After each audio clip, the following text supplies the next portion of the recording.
I want to also bring in right now White House Domestic Policy Director Joe Grogan. Joe, so first let's start with the stock market, because President Trump obviously loves the action in the stock market. He talks about it a lot. It's had an amazing year this year, particularly NASDAQ, but all of the major industries. Where do you rank that amongst his accomplishments? Well, you see it, the policies from his first couple of years really coming into fruition with the way the economy is doing and the stock market just at record highs across the board.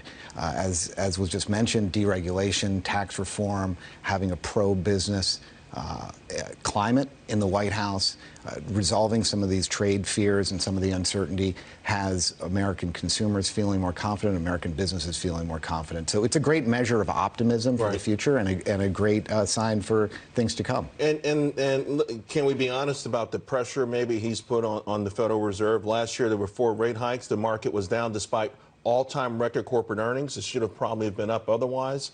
This year the Fed has seen the light. They've cut rates 3 times. That certainly has helped to play a role to allow those other things to work out better. Well, you may know better than me what to tease out the most and how each positive development is playing. But we have a president who wants Americans to do well, wants American business and American workers to do well. He does, but he does tough things, right? I mean, the trade war is a tough thing.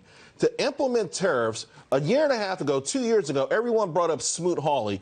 I don't, no, really, everyone said this was going to be Smoot-Hawley, that we were going to go from $90 billion economy to a $50 billion economy, and essentially that's what happened back then. That unemployment back in Smoot-Hawley went from 6% to 25%. We were promised that, and he still didn't blink. I mean, those are the kind of things that I would think, people wonder what makes him tick, because he knew the market could get hit. He knew the economy could take a hit, but he knew that the greater issue was securing America's jobs and fair trade to make it free trade. Well, the president's got guts, and he's willing to stand up and fight for the American workers and American business. I think that's why he took the stand that he took. Well, I'd even go further. When he ran for president, there were so many economists who were saying if President Trump wins, we'd be in a depression. We're going to have record unemployment. And look, we've got more Americans. There's more job openings than Americans looking for work.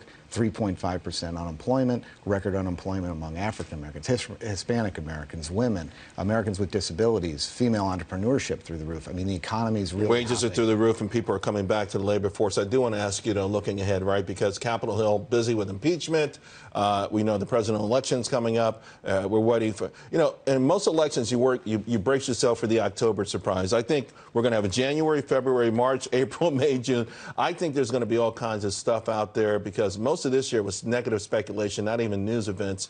So how's the White House prepared to deal with all of that? Well, the president fights through, and he had to make sure his team fights through. I mean, look at the spending bill that we just signed, had a tremendous amount of achievements. We repealed 3 major Obamacare taxes to the tune of $500 billion worth of savings, the Cadillac tax, health insurance tax, medical device tax. That's on top of the individual mandate getting repealed in tax reform, and a whole bunch of efforts to get veterans better care in there, improve mental health. So even in the context of impeachment, this president is hitting the ball out. Joe, though, you got to let us know when you come back what the White House is going to do about our debt. All right, some great things, but that is like the sword of Damocles. Larry Kudlow. That's like the sword of Damocles. We want to know about that next. Thank you very much. Appreciate it.